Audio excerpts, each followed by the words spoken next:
If somebody is only operating out of ignorance and you fill in the ignorance, you tell them the facts that they're missing, they usually don't change their mind because people don't like changing their mind. You will end up converting them into either a brainwashed person who starts babbling crazy talk or a partisan liar. They'll know they're wrong, but they'll just support their team anyway. So the ignorant can be fixed, but it doesn't win the argument for you. It just converts them into a liar or a brainwashed person. So what does a legitimate disagreement look like? What does it look like when somebody disagrees with you, but maybe you don't like their argument, but you say to yourself, okay, they're not brainwashed, they're not lying, this is actually their actual belief, it's reasonable, I just disagree.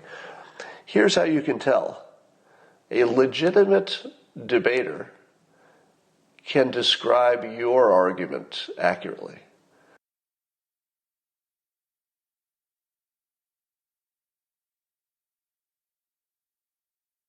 People ask me, how can you tell if somebody is brainwashed, let's say for a political party, versus they're just lying?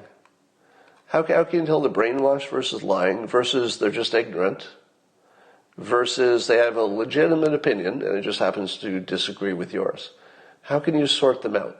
And I suggested the other day a way to do that. Now, this is not 100% effective. There will be exceptions and overlap, etc. But these are good starting places for your suspicion, all right? If somebody is brainwashed, meaning they literally believe something and don't have reasons, that's what it means to be brainwashed. They have a belief, and it's a strong belief, but it's not based on facts and reasons. The way you can determine it is if you get into a conversation with them and you give them a counter-argument that you think is good, a brainwashed person's response will sound crazy. It'll sound crazy. Now, what is not crazy would be somebody has wrong facts. It's not crazy to have wrong facts, right? Somebody has bad logic. Well, that's not crazy. There are lots of people who are not good at logic, right?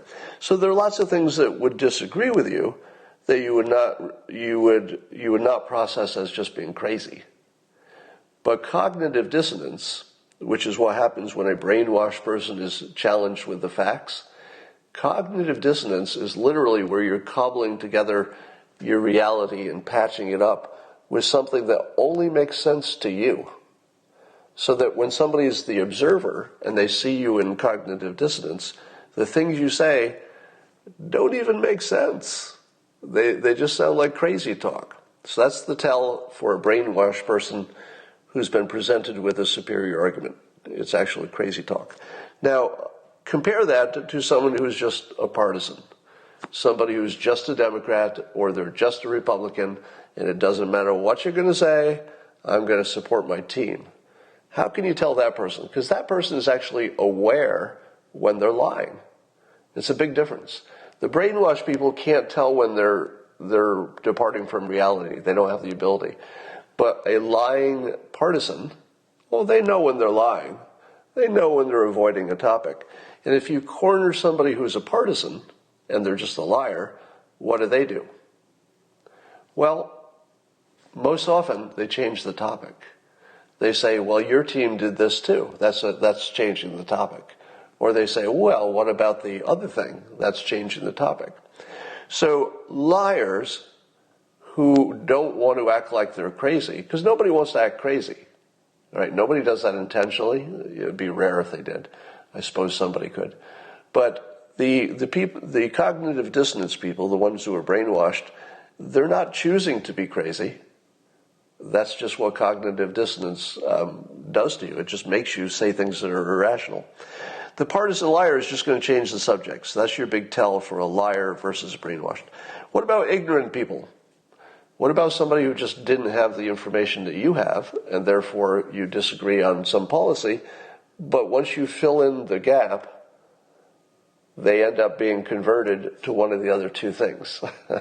If somebody is only operating out of ignorance and you fill in the ignorance, you tell them the facts that they're missing, they usually don't change their mind because people don't like changing their mind. You will end up converting them into either a brainwashed person who starts babbling crazy talk or a partisan liar.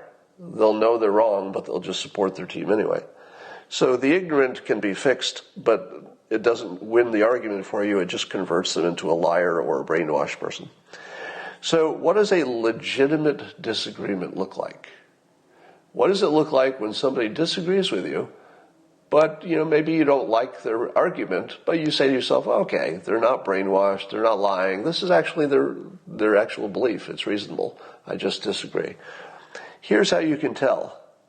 A legitimate debater can describe your argument accurately.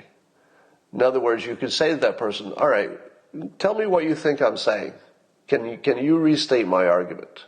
And if they can, they're not brainwashed, and they're not ignorant, and they're not partisan liars. They're probably legitimate people who just want to figure stuff out.